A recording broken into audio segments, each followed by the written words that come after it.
यह लेखक की मेज है। लेखक की मेज की एक अजीबोगरीब दुनिया होती है, जिसके पथ से होकर बेशुमार कहानियों के अनगिनत पात्र गुजरते हैं। और ये मेरी मेज है, जिस पर बीते दशकों में मैंने कई उपन्यास लिखे, जीवनी लिखी और बहुत सी रचनाएं की। एक लेखक और उसकी मेज का रिश्ता बड़ा ही अजीब होता है।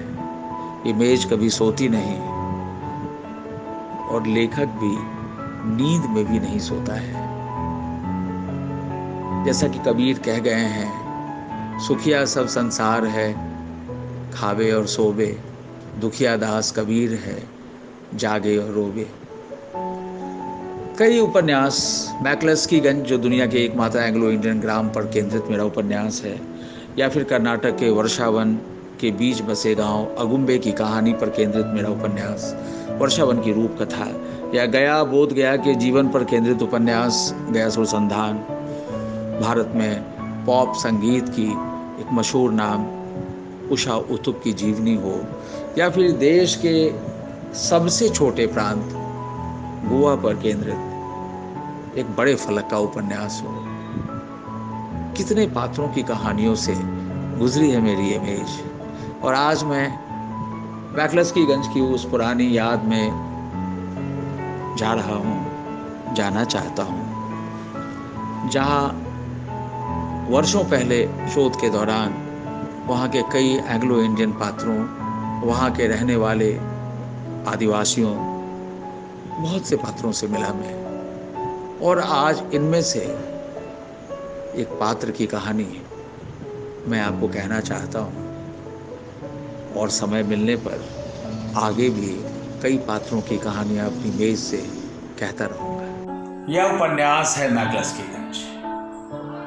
इस उपन्यास से आप सुपरिचित हैं, और जैसा कि आपको पता है, ये दुनिया के एकमात्र एंग्लो इंडियन ग्राम पर केंद्रित इस उपन्यास को लिखने में मुझे तकरीबन 15 साल लग गए। और बीते दशकों में इस उपन्यास की कहानियों का आपने बहुत आनंद भी लिया है। इसके अधिकांश पात्रों से आप सब सुपरिचित भी हैं। पर आज मैं आपको मैक्लस्की गंज के एक ऐसे पात्र की कहानी कहने जा रहा हूं, जो न होती तो आज मैक्लस्की गंज में ये रौनक न होती। और इनका नाम है Mrs डोरथी day Rozario. डोरथी day Rozario के होने का मतलब है मैक्लस्की गंज में बच्चों की गूंजती किलकारियां और आने वाले भविष्य की तरफ उनके बढ़ते कदम।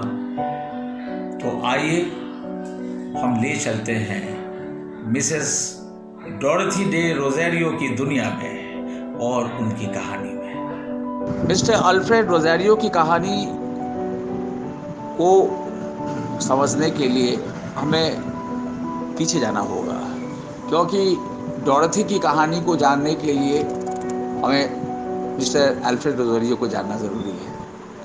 रोज़ारियो के पिता mister Joseph Francis day Rozario Chakradharpur में ट्रेन के ड्राइवर थे। मेल ड्राइवर के पद से वे रिटायर हुए थे। अल्फ्रेड रोज़ारियो की माँ मिसेस रीटा डी रोज़ारियो तभी गुजर गई थी जो रोज़ारियो बहुत छोटे थे। लिहाजा रोज़ारियो और उनकी बहनों को उनके पिता ने लालन पालन के लिए पांडिचेरी के निकट माही भेज दिया था, जो पूर्व में फ्रेंच कॉलोनी थी। यहाँ रोज़ारियो के दादा ब्रूनो डी रोज़ारियो रहते थे।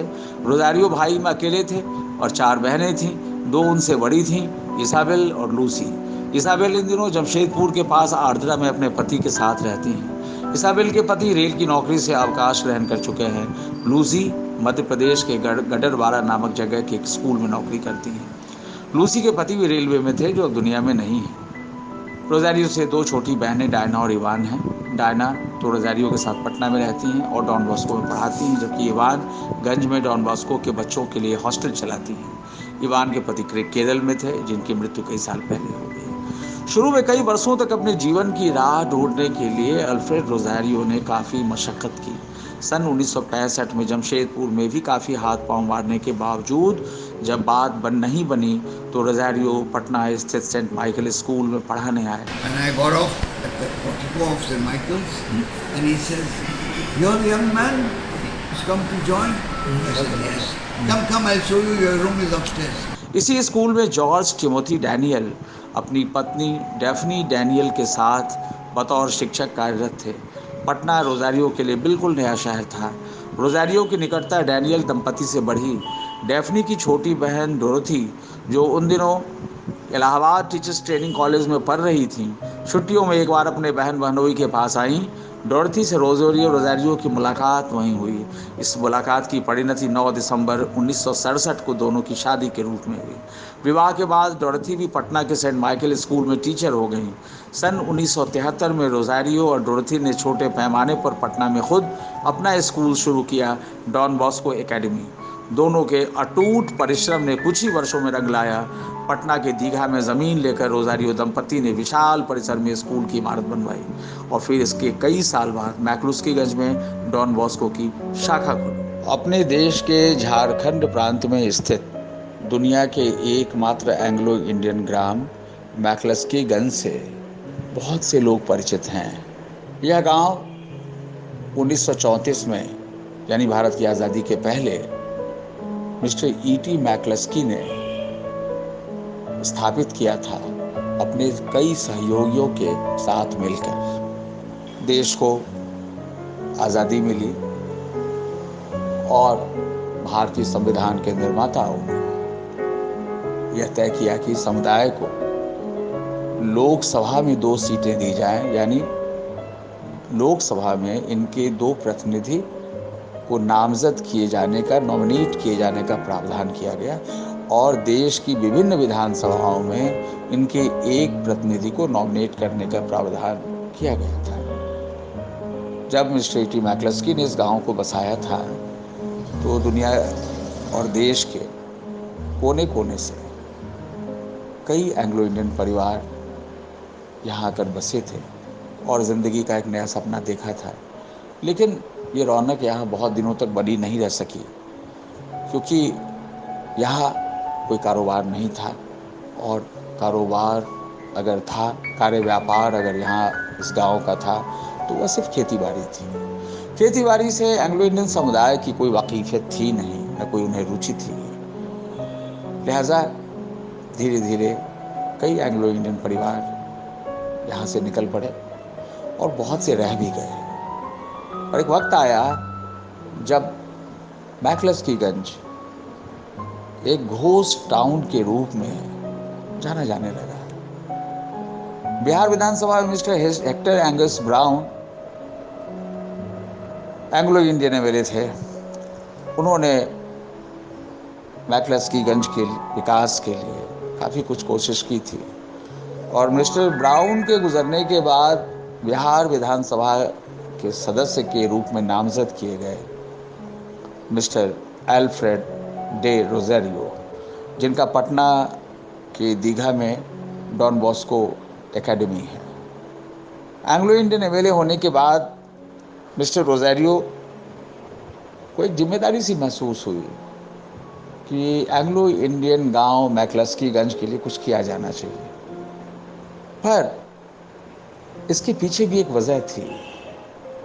एंग्लो इंडियन ग्राम मैक्लस्कीगंज के प्रति मिस्टर रोजारियो, जो एमएलए नामजद हो चुके थे बिहार विधानसभा में, उनका आकर्षण भी इसलिए बना क्योंकि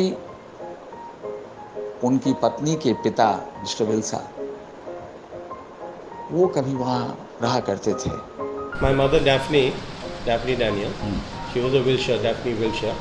She was basically from the Ganj, originally from the Ganj, original settlers. You know, they had land allotted to them in the village of Mayapur, and they had built a house there. They had property there. In fact, today I have a property there where my grandparents, my mother and Mr. Rosario's wife, she was a small girl of 7 years. They lived there for a couple of years. I have that property now, that Wow. house. I've redone it, I've refurbished it in memory of them, In memory. just to keep it going. In which place? In Well, Miklaskiganj. Okay. In Miklaskiganj. Right. So I've done that place up, and it was owned by Mr. Meredith. Then I bought it from him. Okay. I've done up the house and all, and just in memory of my mother and my aunt and my grandmother who lived there. So she was there, and then, as Sir's already told you all, because of employment restraints and things like that, a lot of the people, the gun settlers, the Anglo-Indians, And they your shifted father- to cities. Your father was also. My father was, I'll tell you, my father was, met my mother at Bishop Westcott Nampur. My mother was working there. My grandmother was the matron there, and after she died, then my mother took over. And then my father happened to join that place as a teacher. So that's where they met and they got married. Oh, lovely. Full name of your father? George Daniel. Okay. So that's how they met there. And then after that, from there they came to St. Michael's, Patna. Okay. And then he worked here for about 9 years, and then they moved off to Calcutta. So basically, In Loreto. No, La Martiniere. La Martiniere boys. Both your Both father- my parents, yeah. And basically, me and my sister, we were brought up in Calcutta for 25, 30 years. We were there till my father expired. How many brothers and sisters? One sister, that's all. Catherine and Catherine and myself, yeah. Okay. Wonderful. Wonderful. So we did all our education and all in Calcutta, basically. Of course, my sister came back and did nursing here, and then she retired as the assistant nursing director of Holy Family. Okay. Okay. Okay. And you are here, Barsa. I am now here as the treasurer, yeah. Treasurer of the school and the society. एक तरह से यूं कहें तो वो mister Rosario की ससुराल थी, तो अपने ससुराल के लिए जाहिर है सबका आकर्षण होता है। और तब अपनी पत्नी डोरथी से उन्होंने कहा, मिस्टर रोजारियो ने, कि मैक्लस्कीगंज में उस जगह की तलाश की जाए जहाँ पे उनके फादर इन लॉ ने जगह ली थी या रहा करते थे। बहरहाल वो जगह तो उसको ट्रेस नहीं किया जा सका, लेकिन मिस्टर रोजारियो ने वहाँ डॉन बॉस्को एकेडमी की शुरुआत की। और जाहिर है कि इस शुरुआत की प्रेरणा थी उनकी पत्नी Mrs डोरथी day Rosario. डोरथी day Rosario अगर ना होती तो शायद मिस्टर रोजारियो की नज़र मैक्लस्कीगंज की तरफ उतनी ना गई होती।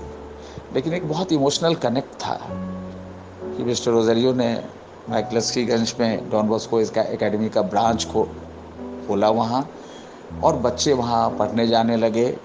एंग्लो इंडियन परिवारों में वहाँ बच्चों के हॉस्टल खुल गए और एक नई रौनक लौट आई। और आज तो मैक्लस्कीगंज का लाइफ लाइन है Don Bosco academy. Greetings from Don Bosco Academy, Miklaskiganj. A journey of 25 years is no less than a memoir. Yes, my journey started way back in 1997 as an assistant teacher in Don Bosco Academy. During these 25 years, I was given various responsibilities, beginning with the role of teacher in charge, vice principal, and at present as the assistant principal of the academy.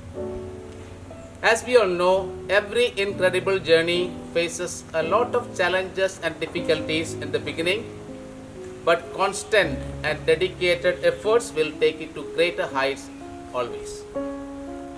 As a journey we started in 1997 has been through its shares of ups and downs, joys and sorrows, victories and triumphs. But what I feel important is that we sustained without losing, without compromising on values, and without losing the enthusiasm that we had on day one of starting the school.